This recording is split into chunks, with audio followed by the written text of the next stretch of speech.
అత్తయ్య గారు చూడండి, మా పుష్ప మీ అందరికీ బాగా నచ్చుతుంది.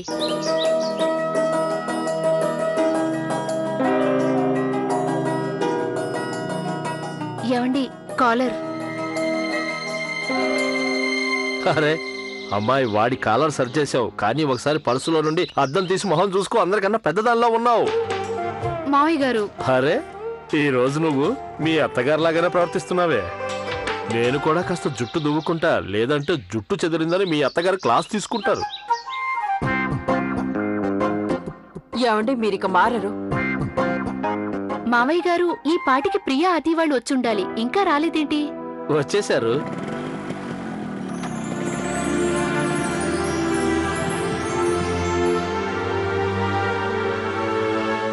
ఓ గాడ్, ఇంత ఎండలో బైక్ మీద రావడం బ్యాడ్ ఐడియా.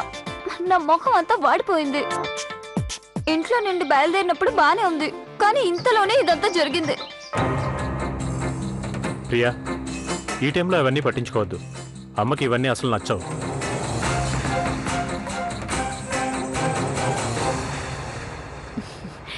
ఆగు ప్రియా, ఇప్పుడు బావున్నావు. అమ్మాయి గౌరీ, మీరందరూ సర్దుకోవడం అయిపోతే లోపలికి వెళ్దామా? అలాగే అత్తయ్య.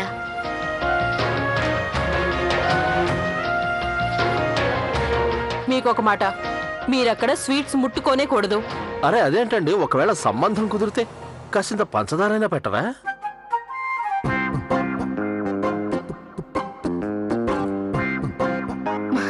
మావయ్య గారు, నాకు పూర్తి నమ్మకం ఉంది, అందరికీ మా పుష్ప తప్పకుండా నచ్చుతుంది. మన కార్తీక్ అమ్మాయిని చూస్తే తప్పకుండా ఒప్పుకుంటాడు. మంచిది, పదండి. వదిన, మీ నమ్మకం నిజం కాదు. ఎందుకంటే నేను ఏ అమ్మాయితో పెళ్లికి ఒప్పుకోను. నమస్తే.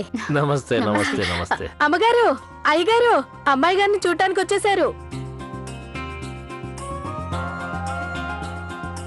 నమస్కారం. నమస్కారం అమ్మా. నమస్కారం. నమస్కారం అయ్యంగుడి గారు. నమస్తే. రండి, లోపలికి రండి. రండి.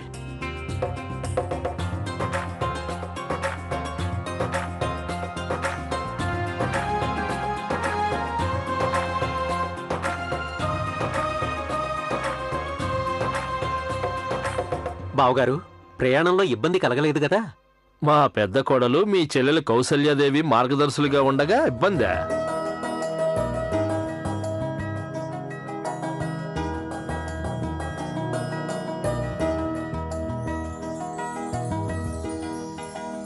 అన్నయ్య గారు, మీరందరూ స్వీట్స్ తీసుకోండి. సుశీల గారు, ఈ టీ కాఫీలు ఎలాగూ తప్పవు. మీరు వెళ్లి ముందు పుష్పం తీసుకురండి. అత్తయ్య గారు, నేను కూడా వాళ్లతో వెళ్ళనా? అలాగే.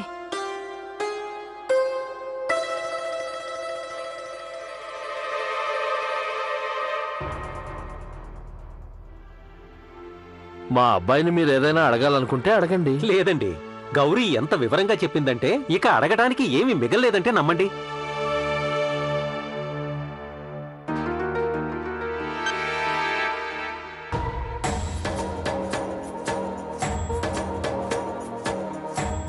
కార్తీక్,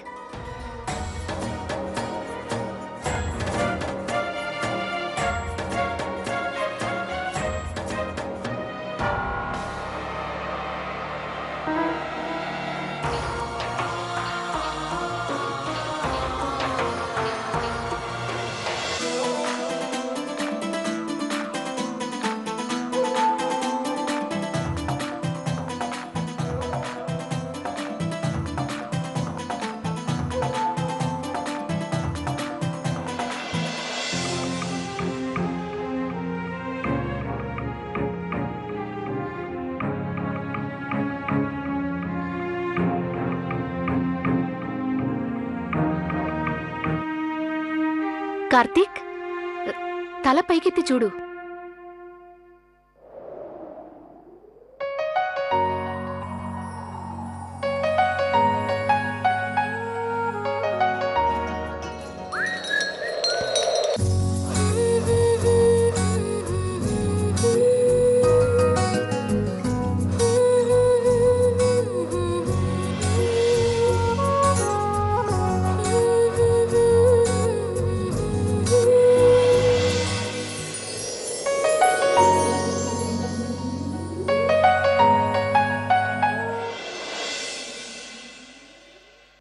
కార్తీక్, నీకు అమ్మాయి నచ్చిందా?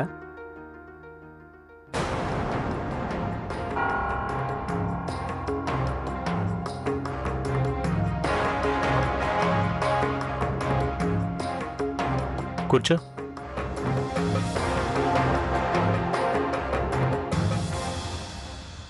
రామ్మా, కూర్చో.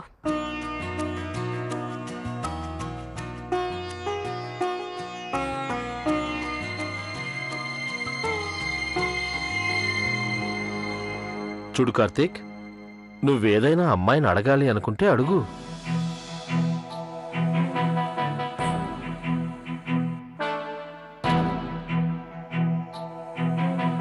లేదు నాన్నగారు, అడగాల్సిందేమీ లేదు. అది పిల్లలు సిగ్గుపడుతున్నట్టున్నారు మనందరి ముందు మాట్లాడడానికి. నా ఆలోచన ఏంటంటే వీళ్ళిద్దరినీ ఒంటరిగా మాట్లాడుకొనిద్దాం. అప్పుడు ఒకరినొకరు అర్థం చేసుకుంటారు.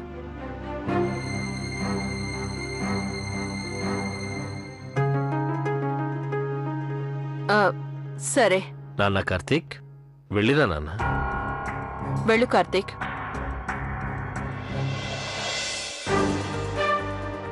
లవ్లీ, డ్రెస్ ఏమైనా ప్రాబ్లంగా ఉందా?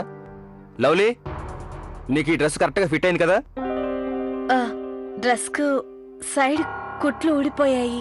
సరే, ఇప్పుడే కుట్టేస్తాను. ఫోన్ ఎత్తలేదు, కానీ కనీసం నేను ఇచ్చిన SMS కి రిప్లై అయినా ఇవ్వచ్చుగా. లవ్లీ, తారా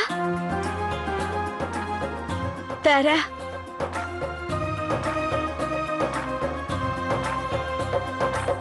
చాలా లేట్ అయింది, ఇవి కొన్ని తిను. అవును, కార్తిక్ నీకు రిప్లై ఇచ్చాడా? లేదు తారా, తారా తన పనిలో బిజీగా ఉండుంటాడు. నువ్వే చూస్తావుగా, తను తప్పకుండా వస్తాడు. తనకి ఇక్కడ ఉన్న సిచ్యువేషన్ ని క్లియర్ గా చెప్పేసే లవ్లీ. తారా, అంత అవసరం లేదు, నాకు నమ్మకం ఉంది. నన్ను కలవడానికి తప్పకుండా వస్తాడు. అయినా నువ్వు ఫోన్ చేసి కన్ఫర్మ్ చేసుకో, వస్తాడో రాడో. లేదు, ఒకవేళ తను నిజంగా ప్రేమిస్తే నన్ను కలిసేందుకు తప్పక వస్తాడు. ఓరి దేవుడా, ఒకవైపు అన్నం వండాలి, కూరగాయలు కొయ్యాలి, చట్నీ కూడా గ్రైండ్ చేయాలి. అయ్యయ్యో, పిల్లలు స్కూల్ నుంచి ఇంటికి వచ్చే టైం అయింది. ఎన్ని పనులను చేయను? అక్క, ఈరోజు వంట నేను చేయనా? అలాగే నాకు కూడా సాయం అవుతుంది. కానీ అత్తయ్య గారు నిన్నింట్లో పని ఏది చేయొద్దని చెప్పారు కదా. వద్దు, అమ్మో అత్తయ్య గారికి తెలిస్తే. సిమ్రన్, నువ్వు టెన్షన్ పడుకు, నేనన్నీ చేస్తాలే. అక్క, ఏదో ఒక పని నాకు చెప్పవా ప్లీజ్? చూడు సిమ్రన్, నువ్వు నన్ను అలా బతిమాలకు. నాకు నిన్నెలా చూడటం అస్సలు నచ్చదు. కానీ అత్తగారికి సంగతి తెలిస్తే. కానీ అక్కయ్య, ఇలా కూడా జరగచ్చు కదా. వంట నేను చేశానని అత్తయ్య గారికి తెలిస్తే తను సంతోషించి నన్ను క్షమించే అవకాశం ఉందిగా. అమ్మా, ట్యూషన్ పిల్లలు అందరూ వచ్చేసారు, త్వరగా రండి, వచ్చి ట్యూషన్ చెప్పండి. అయ్యయ్యో, పిల్లలు కూడా వచ్చేసరే. అరే లక్కీ, నువ్వు వెళ్ళు, నేను ఇప్పుడే వచ్చేస్తాను. మీనాక్షి అక్కయ్య, ఇవన్నీ నేను చూసుకుంటాను, మీరు వెళ్ళి మీ ట్యూషన్ పిల్లల్ని చూసుకోండి. ఇదిగో చూడండి, మీనాక్షి దేవి గారు, నాకు షాప్ లో చాలా పని ఉంది, నా భోజనాన్ని బాక్స్ లో పెట్టి పంపించండి, అక్కడే తినేస్తాను. వస్తాను. అలాగేనండి. అయ్యయ్యో, ఎన్నం చెయ్యను నేను. అక్క, ఇవన్నీ నేను చూసుకుంటాను. చూడు సిమ్రన్, నువ్వెంతగా బతిమాలుతున్నావని వంట పని నీకు ఇస్తున్నా. కొంచెమైనా సరే తేడా వచ్చిందనుకో, మనిద్దరి పని ఖతం. అర్థమైందిగా? లేదు లేదక్క, ఏ పొరపాటు జరగకుండా చూసుకుంటాను. థ్యాంక్ యూ అక్క. ఓ, అవన్నీ అక్కర్లేదు, జాగ్రత్తగా చెయ్యి. చూస్తూ ఉండండి, ఈరోజు నేను అందరినీ మెప్పిస్తాను, ముఖ్యంగా అత్తగారిని. నాకైతే పూర్తి నమ్మకం ఉంది, మన కార్తీకి మా పుష్ప ఖచ్చితంగా నచ్చుతుంది. అమ్మాయి గౌరీ, అంత తొందరపాటు ఎవరికి మంచిది కాదు. అయినా నిర్ణయం తీసుకోవాల్సింది కార్తీక్, నువ్వు కాదు. గౌరీ, అమ్మ సరిగ్గా చెప్పింది, కాస్త ఓపిక పట్టు. నేను ఈ అమ్మాయికి అసలు నిజం చెప్పాల్సిందే. ఆలస్యం చేస్తే సమస్యలు వస్తాయి. నేను వేరే అమ్మాయిని ప్రేమిస్తున్నానని చెప్పేస్తాను. చూడండి, ఏమండి, నేను కిందటి సంవత్సరమే 70%తో ఇంటర్ పాస్ అయ్యాను. మా అమ్మ ఇంటి పనులు, కుట్లు, అల్లికలు, వంటలు అన్నీ నేర్పించింది. ఇప్పుడు నేను 10-15 మందికి ఒంటరిగానే వండి పెట్టగలను. ఇంకా మీకేమైనా అడగాలనిపిస్తే తప్పకుండా అడగండి. కార్తీక్ గారు, ఏదైనా మాట్లాడండి.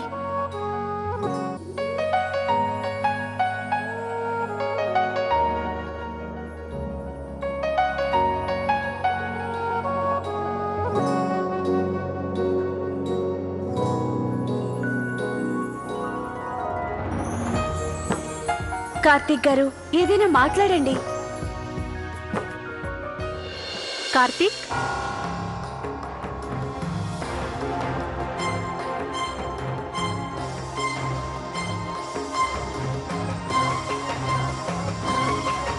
మీ ఇద్దరు మాట్లాడుకోవడం అయిపోయిందా? నా గురించి నేనంతా చెప్పేశాను.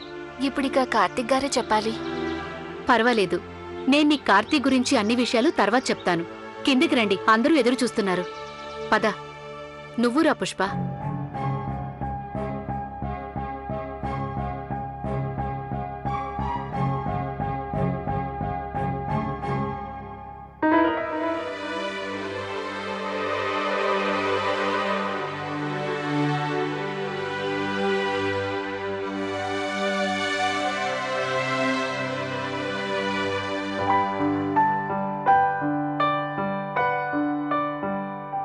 పిల్లలు కూడా ఒకరినొకరు తెలుసుకున్నారు.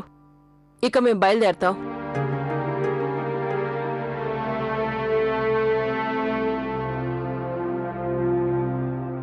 అయితే మరి మీ అభిప్రాయం? చూడండి, మీ అమ్మాయిలో ఏ లోపం లేదు. కానీ మా కుటుంబంతో కలిసి మేమంతా మాట్లాడి ఒక నిర్ణయం తీసుకోవాలి కదా. ఆ తర్వాతే చెప్తాం.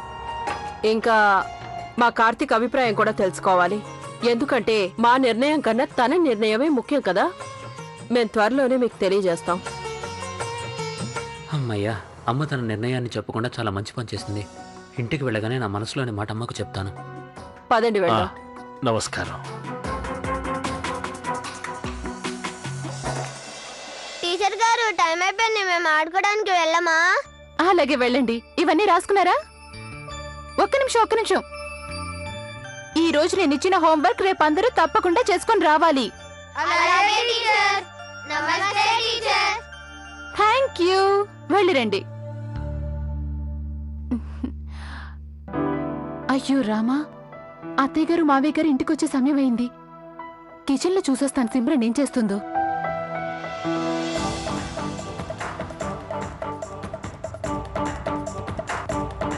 ఇది కూడా మాడిపోయిందే. ఇప్పుడేం చేయను?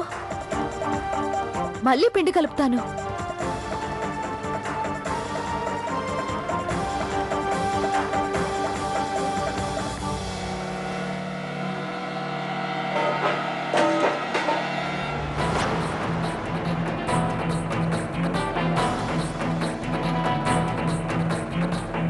ఇది నీళ్ళు ఎక్కువయ్యాయి.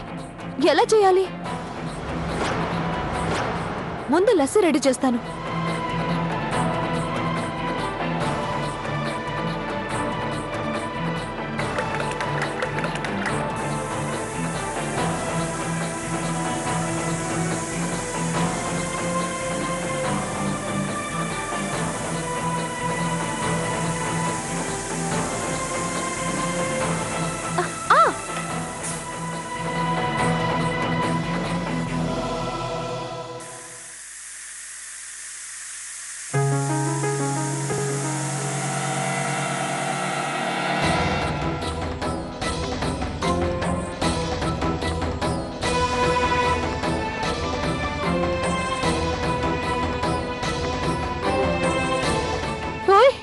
ఏంటిది? ఏం చేస్తున్నావు?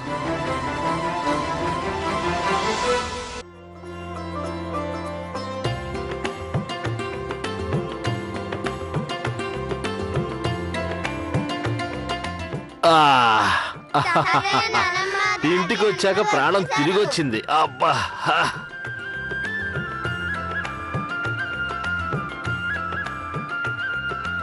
వెళ్ళండి, వెళ్ళి మీనాక్షి చిన్నమ్మతో నాకు తాగడానికి నీళ్లు తెమ్మనండి.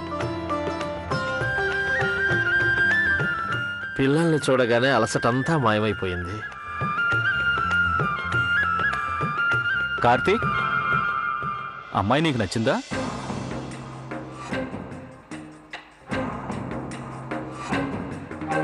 అది నాకైతే ఆ అమ్మాయి వాళ్ళ ఫ్యామిలీ చాలా బాగా నచ్చింది. ఏమంటారమ్మా? అవును బాబు, ఇప్పుడు నిర్ణయం అంతా కార్తీక్ చేతుల్లో ఉంది. అవును మరి, ఆ ఊరి మహాలక్ష్మివి నువ్వు. ఆ కుటుంబంలో నుంచి వచ్చే మన గృహలక్ష్మి తను. ఇక చూస్తుంటే ఆ అమ్మాయి అందంగా ఉంది, సంస్కారంగా ఉంది, ఇంటి పనులన్నీ చక్కగా చేస్తుందని కూడా చెప్పారు. ఇక ఇంతకన్నా ఏం కావాలి? అలాగే మావయ్య గారు, కార్తీక్కి అమ్మాయి తొలిచూపులోనే నచ్చుంటుంది.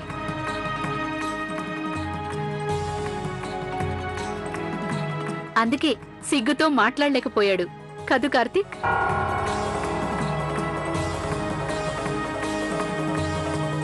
అన్ని సరిగ్గానే అవుతాయి. నేనున్నానుగా, ఏదో ఒక ఉపాయం ఆలోచిద్దాం. కానీ ఎలా?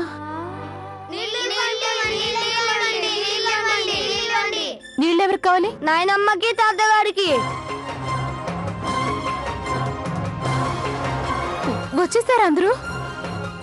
ఓరి దేవుడా, ఇప్పుడేం చేయాలి? అయ్యయ్య, ముక్కు పగిలిపోతుంది, రొట్టె మాడిపోయింది. ఓయ్ చుప్! ఇప్పుడేం చేయాలి? ఓ పని చేస్తాను, ముందు నీళ్లు తీసుకెళ్తాను.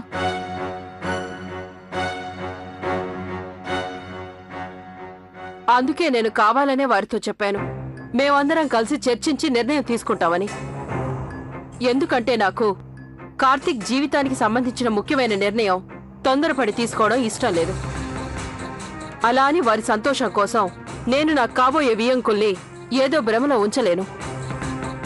అదీ కాక మీ అందరికీ తెలుసు, మేం ఒక్కసారి గనక మాటిచ్చామంటే వెనక్కి తగ్గే ప్రసక్తే లేదని. నాన్న కార్తీక్, బాగా ఆలోచించి నిర్ణయం చెప్పు.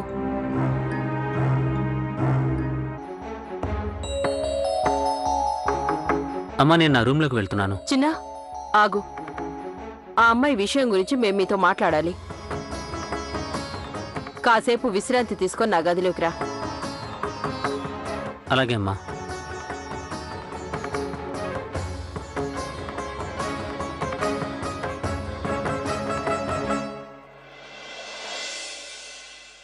నానమ్మ, నానమ్మ, మీకు ఇది తెలుసా? చుప్! బయటకు వెళ్ళి ఆడుకోండి. అవన్నీ ఇప్పుడు కాదు, తర్వాత. వెళ్ళండి వెళ్ళండి, ఆడుకోండి. ఏమైంది మీనాక్షి? ఏం లేదు అత్తయ్య గారు, ఇప్పుడే వాళ్ళు భోంచేశారు, మళ్ళీ అడుగుతున్నారు.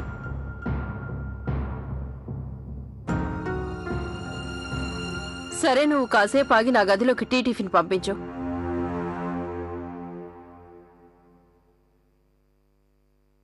ప్రియా, నువ్వు నాకు వంటలో సాయం చేద్దు గాని రా. అరే గౌరీ అక్క, గౌరీ అక్క, వంటగదంతా మాడి మసైపోయింది. ఏ? ఎందుకు? అదెందుకంటే మీరు బయలుదేరిన వెంటనే